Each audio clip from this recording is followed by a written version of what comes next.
In this episode, I sit down with Dividend John, the author of the book Too Rich to Be Stressed. We talk about how he went from $0 in annual dividend income to now making over $68,000 a year in dividends. Hi, my name is Kanwal, and welcome to the Simply Investing Dividend Podcast. In his younger years, John managed to save up to $30,000, but ended up with only $5,000 after losing the majority of his investment. John then met a successful dividend investor who taught him about the benefits of dividend investing. In this wide-ranging interview, we cover dividend investing, dividend growth, and how to get started. Dividend John, welcome to the Simply Investing Dividend Podcast. I'm so happy to be here, Kanwal. Thank you very much for having me. We're so happy to have you on our podcast, and your story is inspiring. It's motivating. I hope it's going to motivate and inspire our audience as well. So tell us a little bit about yourself and how you got started with dividend investing. How much time do you have? My story is one that comes out of, I say, a lot of failure, which maybe some of the viewers can relate to in their investing journey. Mine started with stock trading, and I started with trying to understand candlestick patterns and oscillators and moving averages, and felt as though, like, if I could put a few pieces of the puzzle together, I could unlock a cheat code or this mystery that could have me compete with the big boys on Wall Street. I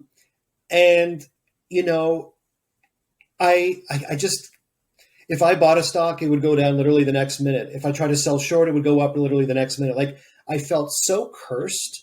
And yeah, I mean, there was the odd little win in there, which sort of, you had that motivation, like, okay, like, you're good at this. I didn't say to myself, you just got lucky. I said, you did it right that time. Do it more, do it like, I had this system where I'd buy a stock 15 minutes into the open, and based on a certain candlestick pattern, I would go long. And it worked maybe like 10% of the time, but I just did the P&L, and I was just losing money. It was just so not worth it. Like, when you're having to write off all the losses against other gains of income, you have to sort of just be honest with yourself and say, it's just not worth it. And the stress and aggravation of checking your phone constantly when you try to day trade or swing trade, it's like you go to bed at night, you're thinking about the futures, what's happening in Asia, like where things going to open the next morning. My sleep was affected. My regular 9-to-5 day job was affected because I'm always checking my phone and the stock quotes. So that was sort of like my foray into the stock market, as it were. And it wasn't until I came to a mentor who told me that what I was doing was gambling. Now, John, I want to get to the mentor, but first, I think your origin story is going to help a lot of people as well, because prior to this, and this is in your book, we're going to put a link down in the description about your book, and I do want to talk about your book at the end as well. But in your book, you talk about I believe in 99, you met with a financial advisor, a whiz financial advisor.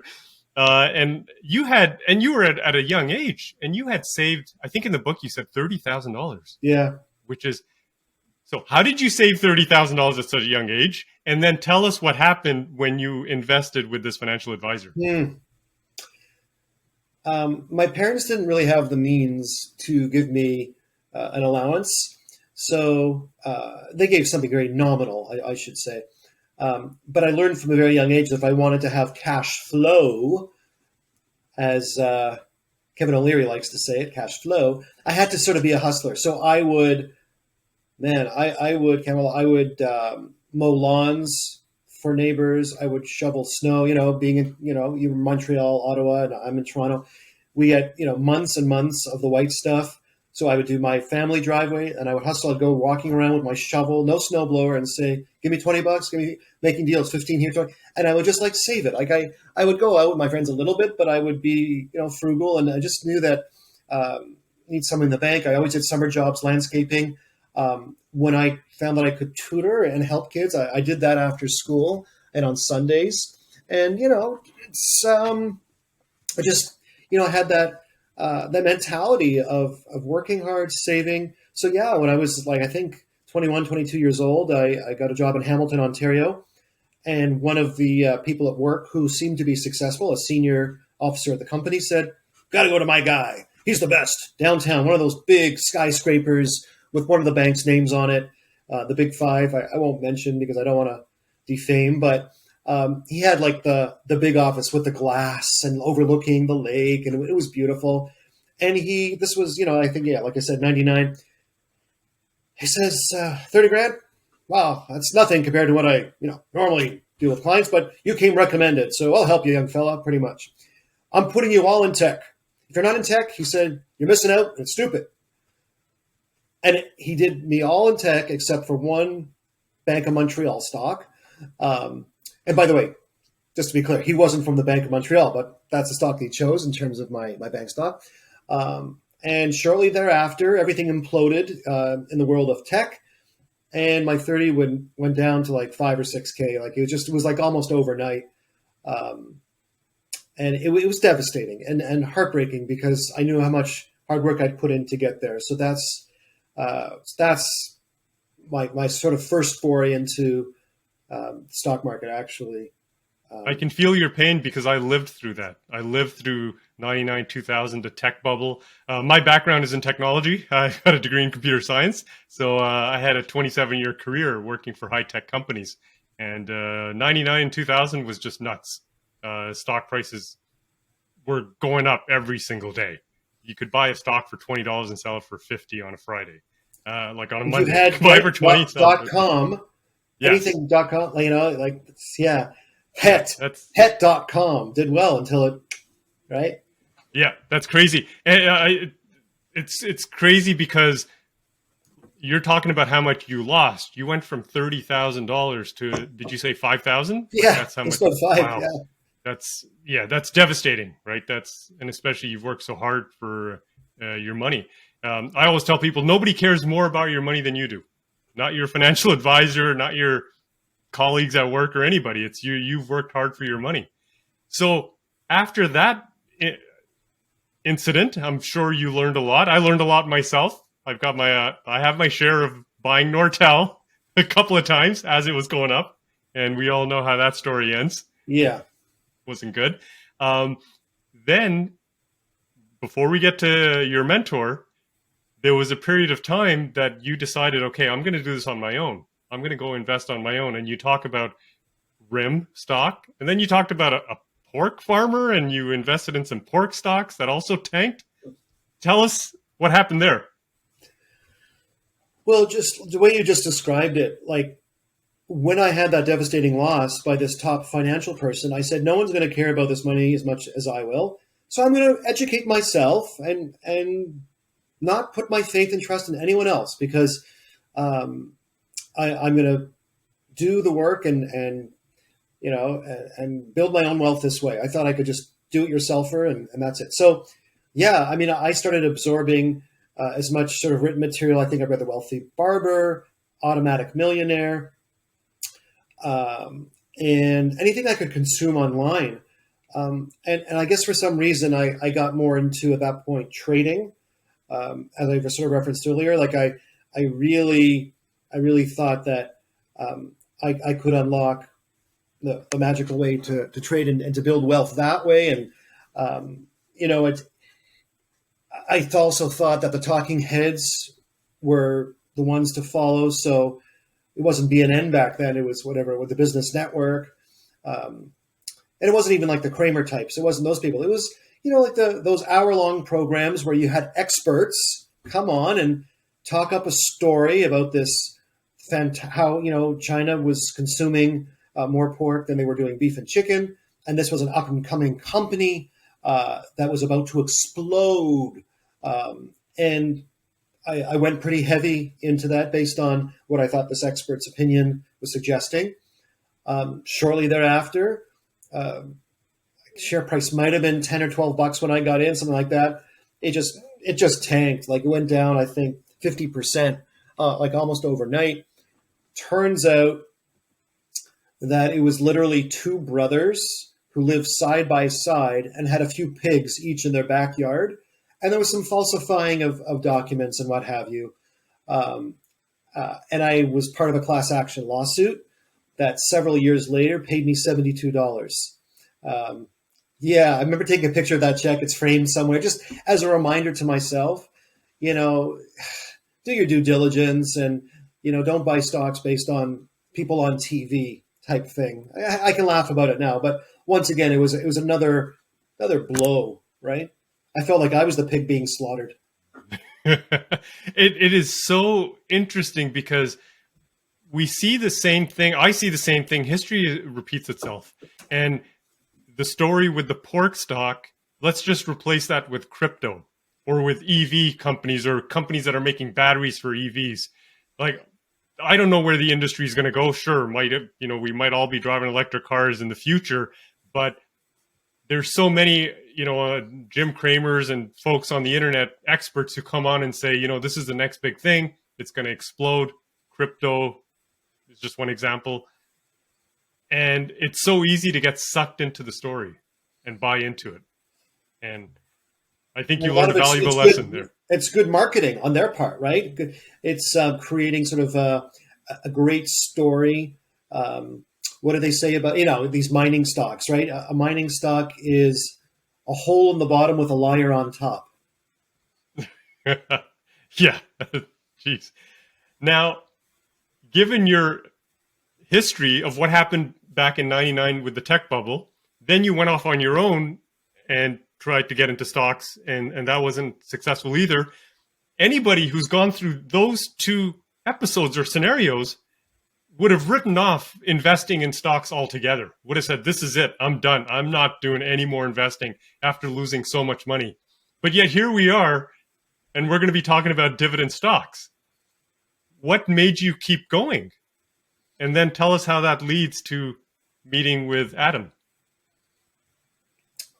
What made me keep going is that in the pit of my stomach, in the annals of my brain, I knew that the stock market is still a printing machine. I saw people sort of close to me, whether it was relatives, whether it was people related to the work I was doing. I saw that there were people getting extremely wealthy from the stock market. And I started to hear that it really wasn't through day trading.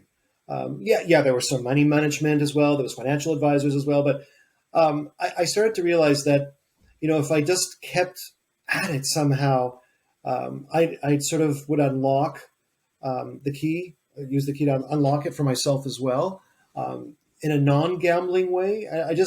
It was maybe this premonition as well that I thought about real estate, but I just realized that I don't have a love of real estate. I don't. We can get into it. I did dabble in having an investment property at one point, but I'm not the person who's great at plunging a toilet at 2 a.m. And I'm not the kind of person who feels comfortable evicting people out onto the street, even though they haven't paid their rent. It's just not a good feeling for me, and it's not my mindset. I'm trying to spread positivity and goodness into the world, and even though they haven't paid the rent, I feel badly having a bailiff come and take people out. I did that once, and it was just very awful. So I just felt like for me it was going to be the stock market that was going to be the key. And I guess I was at a very low point in my life of being felt like a huge loser, that really I felt no one was going to want to be with me as a partner. No one was going to trust that I would be financially solvent, that I would be able to provide a retirement, because money was just falling through my fingers in terms of losses. So I joined a gym because I became I felt out of shape because I was overeating, because of depression. And this mentor, soon-to-be mentor, Adam, at the gym, invited me to join a group of fellas for coffee after at Tim Hortons. And I said no first 2, 3 times. I was shy, but then he just pushed, he pushed, he pushed. And I joined. And that's when I just sort of, I saw this gentleman who seemed to have it all. Like, I mean, he was retired by his early 50s, had a beautiful shiny Lexus, which he somehow let me know that he paid for with cash, goes on these massive vacations, these $20,000 vacations with his wife 2 or 3 times a year. And eventually I was like, how do you do that? Like, are you a trust fund baby? Did you come into it? And he just said, honestly, dividends, man. I'm like, dividends. Tell me more. That's incredible. That's amazing. And the fact that you had enough courage to go and meet with these guys and then to ask them flat out, like, how did you do this? How are you living your life as you're living it today? Was that the first time that you heard of dividends, or had you known about them before but never really considered it seriously? I mean, being as close to the stock market as I was without being a proper investor and reading, you know, whether it was Automatic Millionaire, I had heard about it, but I always sort of envisioned it as companies throwing a few bucks at you just to keep you motivated to hold their shares. I never really thought of it as a way to build income or a salary. I just thought it was like little incentives or thank yous to shareholders. So I really thought that the real money was made by buying a stock for 10, selling it at 60, repeat, you know, paying your taxes, whatever, capital appreciation. Okay. But then just the gains are just so massive that you don't mind paying the tax. So I thought that's how people got wealthy on the stock market. That was the only approach. Yeah, I felt the same way when I first heard about dividends, and I was like, really? How am I going to get wealthy off of 25 cents a share? And then you got to hold the share for a year to get the 25 cents or 80 cents a share. Like, the dividends just seemed very small to me. And I'm like, how are we going to build wealth from any of this? And I'm going to share something with you. It's in your book, so it's public knowledge. In your book, you mentioned, I have the number here. You went from zero in dividend income to $65,000 a year in dividend income. So that is, I'm blown away. When I read that, I'm like, that's amazing. That is incredible. You've done a fantastic job. How did, my audience wants to know, and I want to know, how did you do that then? Sure. So did Adam tell you step by step, or tell us the story? Sure. And as an update, I wrote the book when I wrote the book, which is, I don't know, it launched December of last year. I'm now at 60,850 in dividend income. So show you, like, time goes by, and now that amount is more. So I'm at 65,800? 68,000. Oh, 68,000. Okay. Yeah. Wow. And that's the whole beautiful thing of compounding interest, which we can get into. So how did I do this? Well, I'll break it down by, Adam telling me he is a student of Warren Buffett. He is not a Berkshire Hathaway shareholder himself, but he subscribes to the tenets, the beliefs of Warren Buffett. Warren Buffett may not pay his holders a Berkshire Hathaway dividend, but he sure as heck collects hundreds of millions in dividends from the companies that he holds, be it Apple, Coke, what have you. So, and Adam said to me, you need to hold the best businesses available. And he was more Canadian focused. In fact, all Canadian focused. You need to hold the best Canadian businesses that have competitive advantage, that have a real barrier to entry, that have a history of giving a generous dividend and raising that dividend every single year, and not a fly-by-night company that just started doing it a couple of years ago, but companies that have been doing so for 50 plus years. I don't know what the term is, but there's this, it's like a length bias. Like, the longer something has been happening, there's a stronger probability that it's going to continue. So he said, look, our Canadian banks have been in business since the 1800s, and they've been, growing their earnings per share, growing their revenue, growing their dividends since then, with minor hiccups along the way, of course, with the Great Depression, and then you have, of course, we had the big meltdown in 2007, 2008.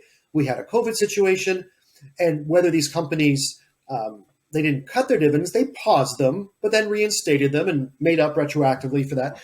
He said, find these kind of companies and don't be a dividend chaser. Don't go for the 10 percenters or the 12% yielders, because those are likely going to get cut and you're going to get caught holding the bag.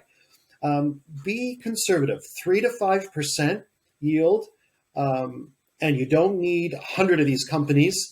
You can do 10, you can do 15, you can do 17, 12, keep it manageable that you can stay on top of these companies. Make sure that you closely listen to what management is saying annually for sure, and quarterly if you can. The direction of the company, are they in a cash position that they can afford to keep raising dividends? And he said dividends are very much, when a company raises dividends, it's the board signaling to everyone about future. It's not what's happening now. When they issue a raise, a 10, 20% raise, whatever it is, a 7% raise in dividends, they're projecting very comfortably what their future looks like. It's a great sign of confidence. So that's basically, and I'm not ashamed to say, I said, well, may I ask what companies you hold? And he shared his portfolio. And my portfolio includes all the companies that he has. He has one or two more that I still don't have, and we can get into those names. But if it ain't broke, don't fix it. If you don't have to invent the wheel. He's at the time that we had this conversation, he was bringing in $165,000 in dividend income, and now he told me it's well over 200. This is a gentleman who's now in his early 70s, but he started this. Honestly, he started it, I think, in his he retired from a hydro company in his early 50s. So this is for him, 20 years of growth as well. But I mean, I will say off the bat, he and his wife do not have kids. So he's able to sort of be a little bit more aggressive than I am with his monthly dollar cost averaging into companies. And that's sort of what he preached to me. You can do lump sums into companies, or you can do dollar cost averaging. So kind of you average out the price of what you pay for a security, and you have that confidence that you're always, adding to your nut, your nest egg. And it's this really cool feeling of I work hard every week, every month, but I'm going to make sure that I take some off the top, and there's some for charity, but there's also some for this guy and the family. And it's systematic, and it's regular, and it's not saying, do I have enough money at the end of the month to do this? Am I going to spend my tax refund this year on dividend stocks? Because you know what, at the end of the month, sometimes you have and sometimes you don't. Unexpected things come up. You sometimes don't get a tax refund. Sometimes you have to pay. But for me, the dollar cost averaging at the end of the month works. That is incredible. Thank you for sharing that story. You mentioned so many good points in there. So, for example, in Canada, if we take a look at Bell, Rogers, and TELUS, those are the three telecommunication companies. Doesn't matter what kind of cell phone plan you're on. Doesn't matter what kind of internet access you have at home. At some point in time, your data is going through one of those three networks, Bell, Rogers, and TELUS. Mm-hmm. And they are, to me, they're virtual monopolies. They will do a very good job in lobbying the government, whether you agree or not, at keeping competitors out. T-Mobile tried to get into Canada many years ago, and they did their due diligence, and they just backed out. They're like, this is not worth our time and energy and resources. So again, what are we left with? Rogers, Bell, and TELUS.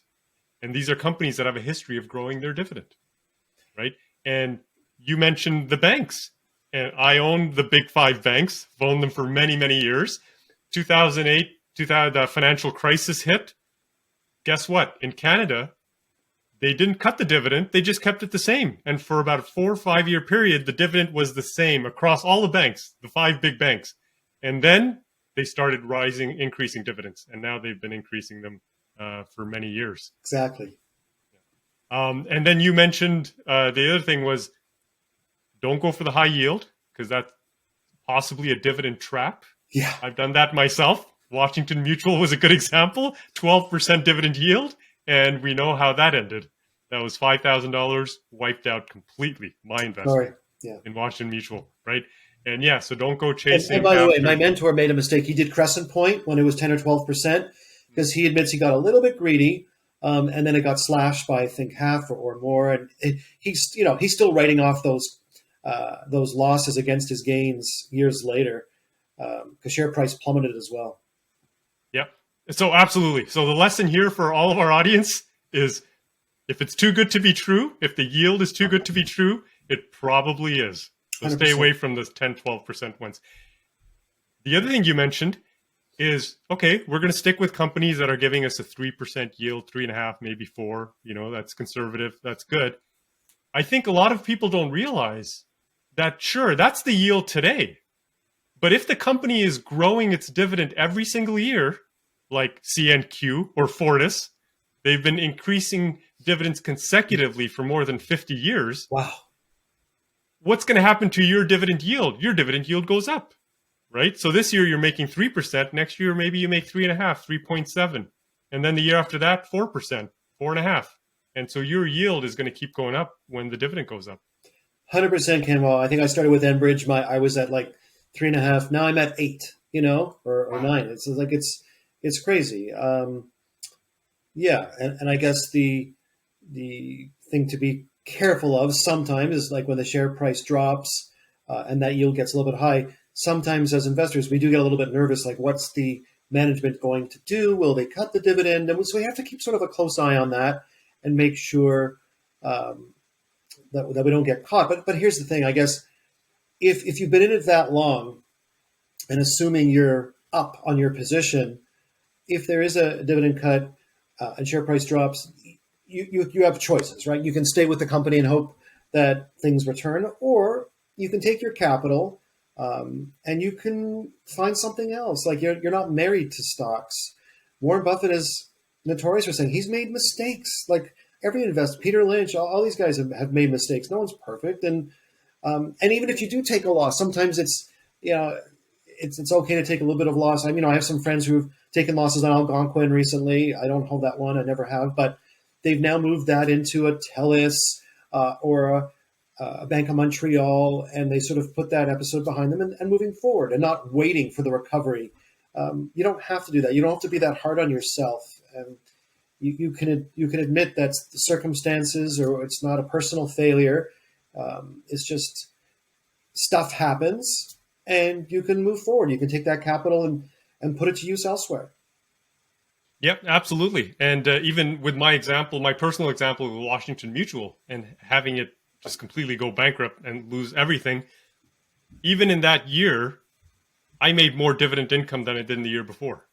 So I've been doing this for 23 years, and every year my dividend income has gone up. The value of the portfolio, sure, drops. 2008 wasn't good, right? When we have COVID in March of 2020, the value goes down, then it goes up again, and it goes down and up. For me, the key is the dividend income instead of focusing on the share price itself. That's actually such an important point that I try to really bring out on Twitter as well. When I see people bemoaning the red days, the bloody minus 400 Dow days, the TSX down 600 points days, their portfolio, that big number at the top, people will actually take screenshots and show, holy crap, like I'm down 20 grand today, I'm down 30 grand today. And my whole reason for being and why I wrote the book is I really want to show people just exactly what you said. It's not, for us who are dividend investors, it's not that end of the day big number, because that we don't know what that big number is going to be. Maybe it'll be great. Maybe it'll be, we don't know what's going to happen in the world. But when we constantly see our dividend income increasing year after year, that is a salary that just keeps going up and up. That is our pension. Some of us have pensions from work, some of us don't. This is a way of creating safety and security for yourself, for your family, this salary that will keep going up even when you're retired. You will not have to sell shares as you would, let's say, if you had this capital appreciation. You won't have to like chop off the top of the block and live off those shares and lessen that pile for yourself, your future family. I love the idea. This is sort of like such a gracious way to be for your loved ones as well, because you're just going to see an increase in that annual salary, because companies will, if you're in the right companies, will continue to give increases. So you'll have $100,000 one year, then you'll have $104,000 next year, 109, 117, 125. It just keeps getting larger and larger. And I don't see a downside personally. I mean, there are people who will tell you there's tax advantages to the capital appreciation way, even though we do have as dividend investors with Canadian companies that Canadian dividend tax benefit. And I'm not an accountant, and I would never get into that, but I love the abundance mentality and not the miserly mentality of sort of retirement or old age, where I have to think, can I afford to take from my pile this year and pay for a kid's wedding or go on a trip? No, I'll take it from the dividend income, and it'll just, that's my salary, and that's how I'll sort of budget myself. And I know that next year I'll be getting more. Am I missing anything, Kanwal? No, I couldn't have said it better than myself. That is incredible. That is so important for people to hear. And here's the thing: if someone's making $30,000 a year in dividend income, and you take out $10,000 for a vacation or children's education or a car or whatever, guess what? Next year that's going to get replenished automatically, Exactly. right? The dividends are going to come in, right? So that's amazing. Now, you mentioned taxes. So I've looked at the numbers. I've crunched the numbers. Let's stick as an example, Ontario. We're both in Ontario. If you make $65,000 a year in salary or interest, that's considered employment income. The CRA, the tax agency in Canada, doesn't care whether it's employment income or interest. It's taxed the same. So $65,000 a year in salary, you're going to pay about $15,000 in taxes. So that gets a lot, goes to taxes. Imagine you were making the same $65,000 a year in Canadian dividend income, assuming there's no other income anywhere else, no salary, just dividend income outside of your RRSP and TFSA. So in a non-registered account, the total tax you'd have to pay in Ontario is $750. Come on. Yeah, That is wild. it's wild. In British Columbia, the tax is zero. So you can make $65,000 a year in Canadian dividends outside of your RSP and TFSA. In BC, Alberta, you would pay zero income tax. So imagine that for you and your spouse. So now that's $130,000 in Canadian dividend income annually, and you're pretty much paying no tax. In Ontario, it would be $750. Just a huge incentive to do it, to invest this way, 100%. Yep. Incredible. Okay, I'm going to ask you a question. I already know the answer, but I want our audience to hear it from you. So if someone is a dividend investor, they've got dividend income coming in, and they're not retired yet, so they have a day job. The day job covers all of their living expenses. What should they do with that dividend income? Should it just sit there in cash? What do you recommend they do with that dividend income? Stay tuned next week for John's answer to my question. In part 2, we continue our discussion, and John talks about how he's investing in today's economic climate and what advice he would give to his younger self. So stay tuned next week for part 2 of my wide-ranging interview with John.